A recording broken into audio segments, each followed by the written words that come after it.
Hey everybody, welcome back to another episode of Brilliantly Resilient Live. I'm Kristen Smedley here with my buddy Mary Fran Bontempo on the World Takeover Tour with Brilliantly Resilient, and we're stopping here today to talk to one of my newer friends from a super cool group that we're involved with. And I'm telling you, from the minute she introduced herself on the Zoom call, I'm like, oh man, do we have to be friends? And she's got to come on this show. And you're going to see why in a couple minutes. But we have with us today Shiobhan Olivero of Olivero Law and a speaking coaching group that you lead. So welcome to our show, and we can't wait to dive in with you today.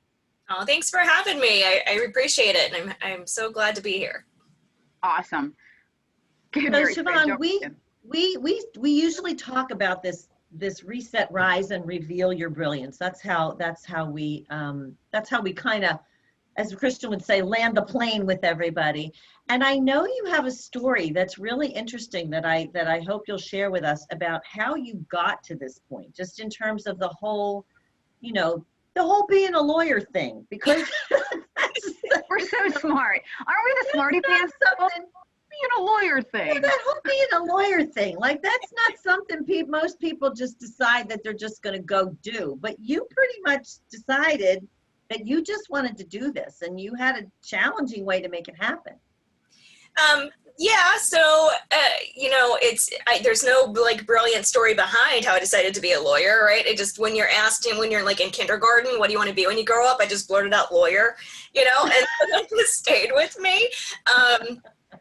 And so that's just what I decided that I wanted to do when I grew up. A funny story is that I had decided in kindergarten that I wanted to go into like corporate law because I thought that's where everybody makes the money. But of course I don't do that at all. I do. Wait, you decided this in kindergarten? Yes. You decided in kindergarten that you were going to go after the money. Yes.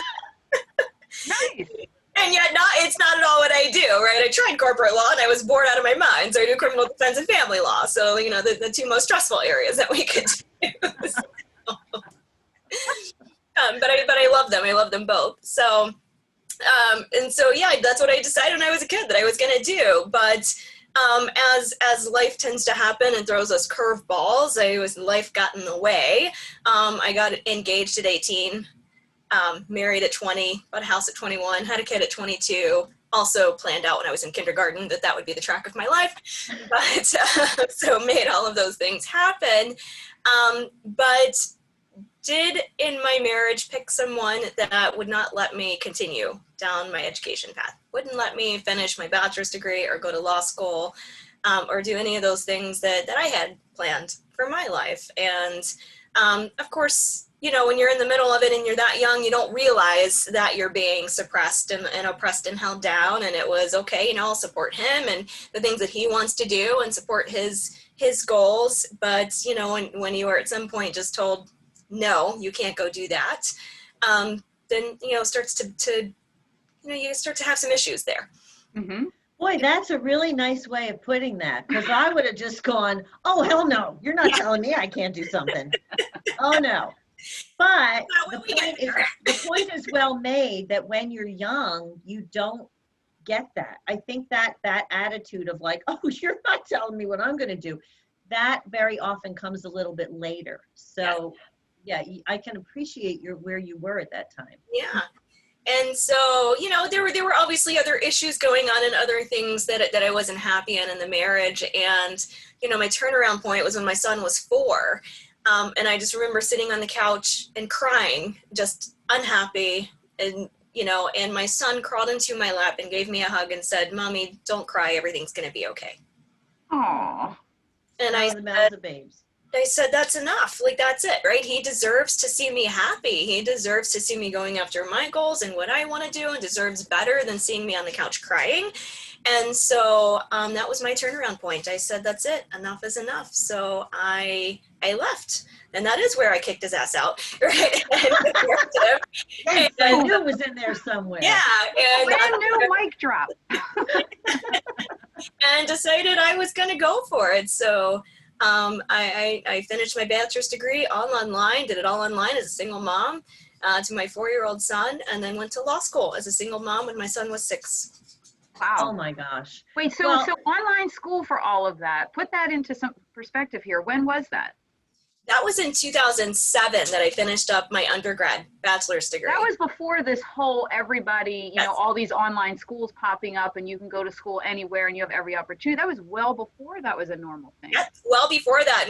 I have never stepped foot on my undergrad campus ever. And what's funny is that I found out, like, you know, years after I graduated from it, that I live 15 minutes from the campus. I never knew that. Oh my gosh, that's so funny. Oh my gosh. Yes, I did that all online. Law school does not allow you to go online, so that, you know, I had to go to physically. And so I did that for, you know, did 3 years of law school. Law school's 3 years and full time. The ABA requires that you don't work full time when you go to law school, so you have to focus on that. And so I went to law school. I was a single mom, 6 years old when my son was 6, you know, taking my 6-year-old to class with me, to law school classes. And that's awesome. Gosh, that's awesome that you did all that. And it must be, I know from personal experience that, and I can see the joy in your face too, that how, I'm interested to know about your son, because my kids are so thinking happy now that I'm happy, getting out from under, like you're talking about, out from under just a bad situation. And it's hard, you know, I'm sure that you'll do the same thing, you know, honor the fact that the process of that is in itself its own nightmare too. But on the other side, watching our kids see us happy is extraordinary.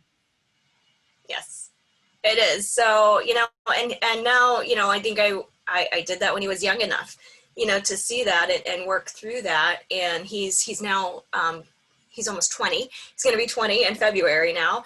And so, you know, he's seen me go from, you know, all through law school and, you know, then getting out and working as a lawyer and now opening my own firm. My firm's been open. So I've been an attorney now going into 10 years. And I've had my firm, we're going into our 6th year now that I've had my own firm open. So he's seen me go from, you know, just, you know, working my tail off in law school to, you know, getting a job and working through that, and then, you know, opening my own firm and now having a successful firm and making everything happen that is happening. That's cool.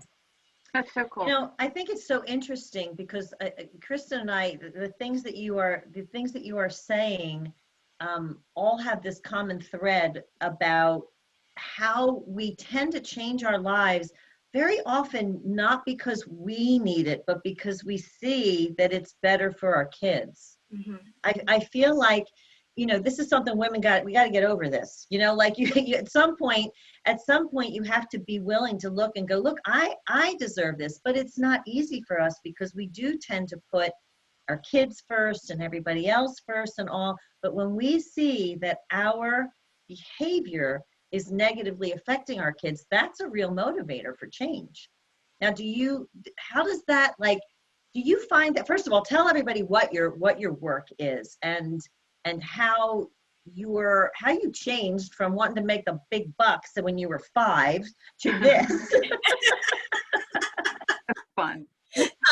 Yeah, okay, so I was a paralegal for 10 years before I went to law school. And I worked for criminal defense attorneys as a paralegal, and I just fell in love with criminal defense and criminal law. So as I came out of law school, I knew that's what I wanted to go do. Like I said, I tried corporate and tried some other areas, and it just wasn't there. I just didn't enjoy it. So I left to go into criminal defense, and then when I opened my own firm, I added in family law. And so now that's why I do both, now criminal defense and family law that I do with that. And so what I do now, and I think that you're right, Mary Fran, that, you know, we have to get past this, you know, doing it for our kids and doing the right thing. And although I think that's a great initial motivator, yes, get out exactly. and do the thing that you need to do. I agree with that. And I did, as I opened my own firm, then got into coaching and personal development and working with coaches to go, you got to find your own value, find your own worth, because you can't serve people the way that they need to be served, and you can't fully serve and come into what you need to do for people if you don't know your own value and your own worth and what that means. So I've done a lot of work in that. And so now I have transitioned. I'm still a full-time lawyer and still do all of that, but I've also added in the coaching pieces to everything as well, where now I coach people. And I do that in a couple of different ways. One thing that I did was I became a certified divorce coach. So I'm able to bring in for not only my family law clients in the law firm going through a divorce, or those even considering divorce sometimes divorce isn't even right for you and you're just considering it. So, I help people walk through that and make their decisions. But what I focus on with people in my divorce coaching are what I call their 3 personal P's. So your personal power, finding your value, your strength, your resilience, and coming through that. Finding your personal pride, being proud of who you are in the process. And for people who that is important, that being your kids being proud of who you are through the process, where we're not looking back on this really trying, stressful time of a divorce, which is what I started to see a lot as a divorce attorney, of just the way people behave during a divorce, we're not proud of on the other side of it when we come through it. So helping people come through that with a sense of pride and being proud of who they are, finding who they are in their best self, and being able to be that person even if the other side isn't being that person. And then the third P is their personal peace, coming through to find their own forgiveness, their own self-love, their own self-worth, and ultimately their own inner peace as they come through that process. So Wow. So I'm guessing, man, so I know that in kindergarten you intend to be an attorney, but did you ever see yourself, especially, I'm super curious, while you were in the process of the divorce, would you have thought while you were in the process of it that you would then one day turn around and be able to give people strategies to do theirs better? no, I didn't. So, but certainly going through my own divorce and having gone through it, having been through the stress of it, having, not had reacted so great in certain times. Our divorce was actually really amicable and fast with my ex-husband. It was the post-divorce for me. It was from, age 4 to age 18 that, we really struggled and fought over things, not until 18, but probably until he was about 15. Once he started driving, a lot of those issues that we were fighting over went away. But looking back to go, there's probably better ways to handle that, better ways to have communicated, better ways to have, reframed things and looked at things. And so being able to help people with that. And, being, a family law attorney, and what I see when we bring in family law professionals, that there is an emotional piece missing. Yep. In divorce. And, there isn't anybody there for the clients really to go to. Not everybody needs therapy, right? So not a therapist, we don't go into, trauma help or any of those types of things. It's coaching and everything that coaching is. And so not everybody needs a therapist, but they do need somebody to talk to, somebody that's on their side, and somebody that's, their thinking partner and can help them through those things and rethink things. Because, our friends have the best intentions and they love us and they certainly mean well, but your friends generally are just kind of your cheerleaders in your corner of like, yeah, you need to take him for everything he's got and do all of this, right? And so they mean well, but maybe aren't always guiding us the way that we need to be guided. So having an emotional support there that's also professional in the process was a missing piece that I saw that needed to be brought in. So yeah, and you're right. I mean, I am lucky. I'm probably one of the very few lucky ones that have a tribe of people that I was able to talk to through this. I mean, I was having conference calls with my high school soccer team, for heaven's sake, trying to not have any more hair fall out. But the issue for me, which probably a lot of people face, is none of my friends, I love them so much, but none of them had gone through a divorce. It was like, oh, I know my sister did, and they didn't actually know, like, when your heart stops or you're, in the panic attack because of this, all those little nitty, or like you're saying, when they're like, I love my parents to death. They're my biggest cheerleaders and they want nothing to hurt me at all. So every little thing was like a big thing where, I needed people that had perspective, that could say, and I do have one good friend that had gone through it, not to the horrific level that I did, but she was able to say, whoa, you're getting riled up over this. And if you would look at it from a 50-point view, that's a tiny thing. Let's focus over here. But, she also had, there was like 6 of us in our friends group going through it at the same time. Agnes, if you're listening, I'm so sorry that we drove you crazy. But the fact that you have the law background, you've been through it personally, and you're able to say, I did not handle that well, so I'm going to help somebody else handle it better, is like the 3 key things to help somebody through it. Like we say, to come through brilliant, not broken.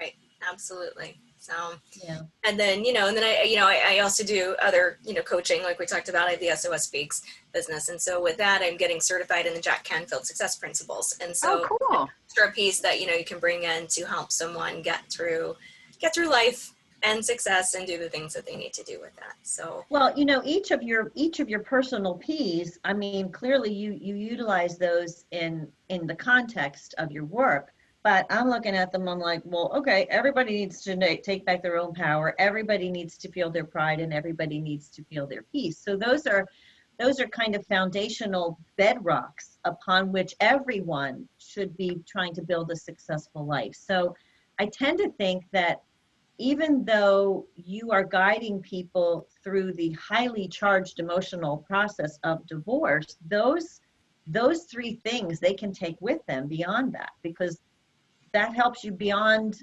that trauma.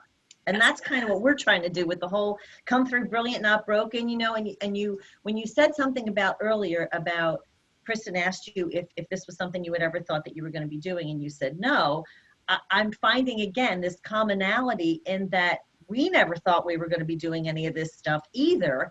But after you go through those things and you realize that, okay, there are certain tools and certain strategies that you can share them with other people, that tends to take the experience out of your own personal pain and then beyond that. And you're doing that not only within your practice, but now within your coaching as well, right?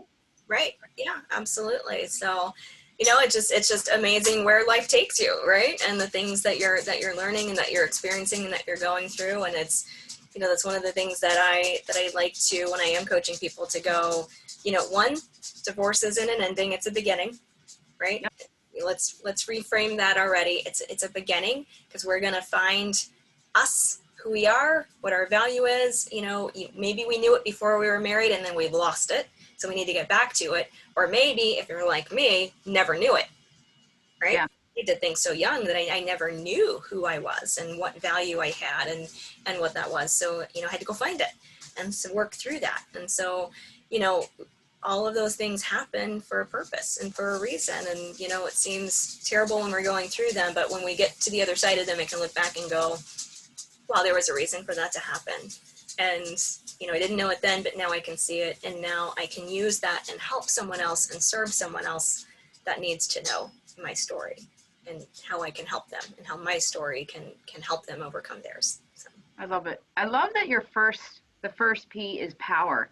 Because I'm sitting here thinking about, like, for those of our listeners and viewers that are, haven't experienced divorce, look, I've had every possible sucker punch you can imagine, and it works across all of them. That my biggest problem in resetting is when I feel powerless, when I feel like it's an outside thing removing all of what I can control. And I have to always, and it's been through this show since we started it in quarantine with 157,000 episodes in a row every day when no salons are open. What were we thinking? And I started to realize it was these, folks like you coming on and talking about getting your power back, being the first step in that big reset and controlling what you can control. And then everything else for me, I mean, for people that are like me, everything else fell in line after that. That was I know some people, the hardest spot is action steps. Some people, the hardest spot is uncovering their brilliance. But for me, and I think a lot of people, it's, God, I feel so powerless that I can't do anything. And so the fact that that's your first P that you work on with people is huge. It must be life-changing for your clients. It definitely has been. And I mean, that's an amazing thing to see as you're coaching someone, and when they just get that insight and they're just sitting there, what almost always happens, they're just sitting there with their hands over their heart going, man, it's just amazing when you can help someone get that and just find their power. And it's exactly that. It's your strength, it's your worth, it's your value, it's the things of who you are that you can shine into the world and just bring back into that, because we all have it. Yeah. So here would be my question to that, because I know Kristen and I talk about this a lot.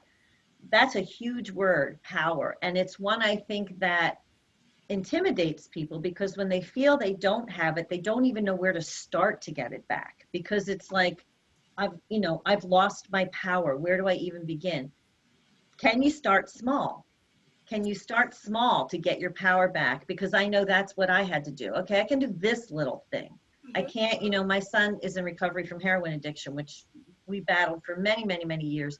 And when you're in the middle of those, and clearly it's not divorce, but it is a traumatic event, and the parallels are similar. When you feel like you've got nothing, I had to just eke my way back to power. So how do you tell people to go about that?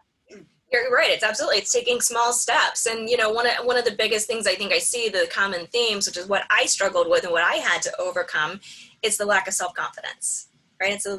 We struggle and we don't feel like we have any power because we feel like we have no self-confidence and no self-worth and no self-esteem. So those are the small things that we've got to work on. And, it's exactly that, taking small steps every single day to get through that. It's making those little goals and those little things that you can accomplish. It's, one thing I tell everybody to do is just set one goal for yourself and accomplish that goal tomorrow.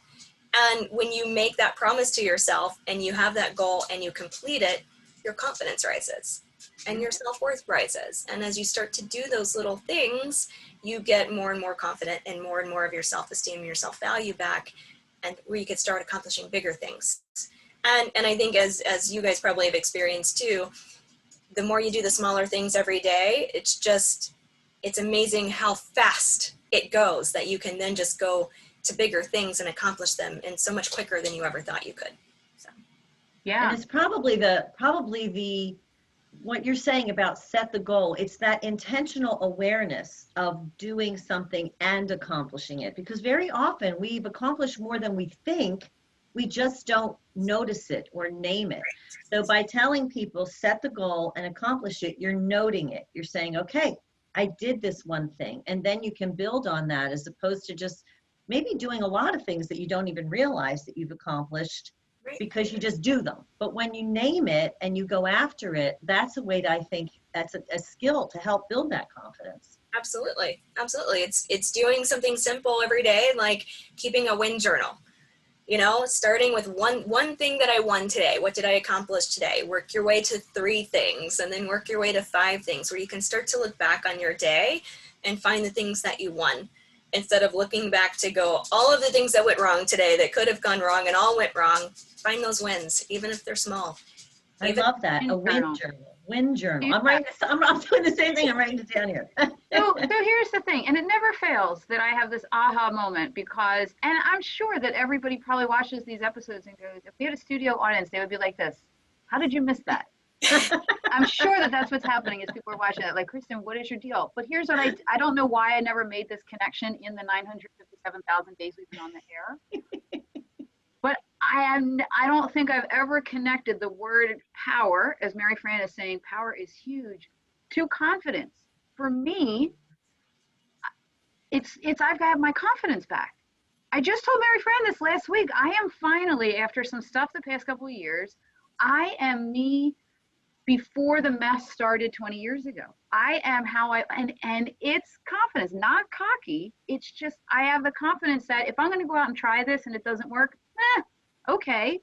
If I'm going to, say yes to this person and it doesn't work, I'm finally back. And I didn't realize that power is confidence. Yes. Wow. Do you find, Shiobhan, that you kind of end up returning people to that? Like Kristen said, she finally recognizes again what was inside of her. Do you find that in your practice that, people have been battered by all sorts of stuff and they've lost something that's in them and you're helping them rediscover it? Yes, absolutely. That's actually one of the exercises that I do. It's one of the first exercises that I do with a coaching client, is what I refer to as finding who you are at your best self. And if you can't see it right now, tell me 3 people that you look up to. And what are the attributes that you see in them that you look up to? Because if you see it, you have it, right? If it's something that you see in someone else, it's something that you have, but we just need to go find it in you. Because if you see it, you have it. This is like the companion step to Linda Larson's Finest I and was Best. just thinking the same thing. Because Linda Larson says do your finest and best list so you always have your confidence there that you can call upon. But when the people, here's the issue has been, if people are struggling, they're so far down that they can't come up with that. They're enter Shiobhan. They look at 3 other people that, oh my gosh, because yes, That's what you see in them is amazing. what you have in you. Mm-hmm. Right. Wow.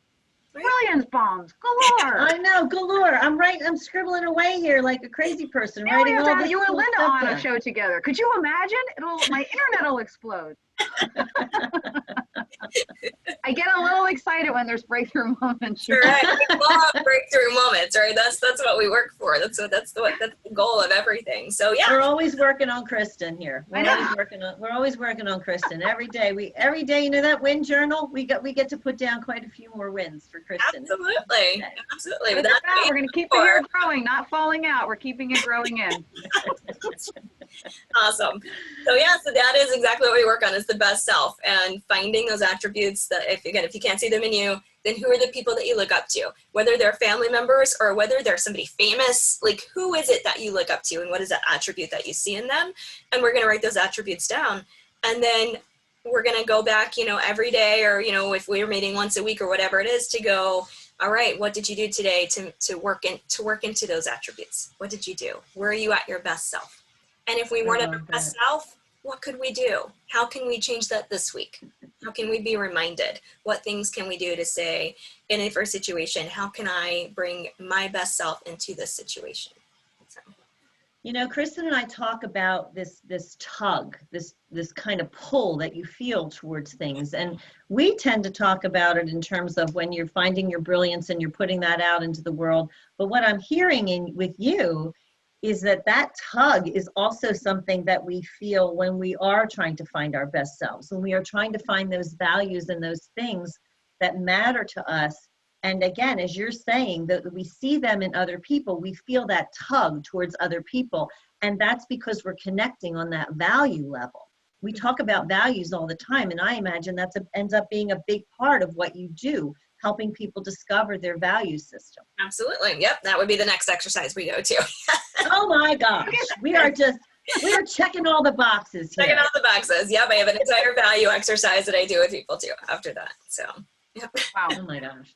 Well, this has been quite a revelation. I mean, and it's always a revelation when we talk to people who have this is what I love about this show. We talk to people who have a title. This is who they are because this is what they do. They have a title. And then we talk to them and it's like, oh my gosh, they're so brilliant in so many other ways. So this has just awesome. Been a delight. So can you please tell people where they can find you and get some more of your brilliance? We're going to give them all the links as possible, but let us know where we can reach you. All right. I am on all the social media platforms. So on Facebook, personal page is, Shiobhan Olivero.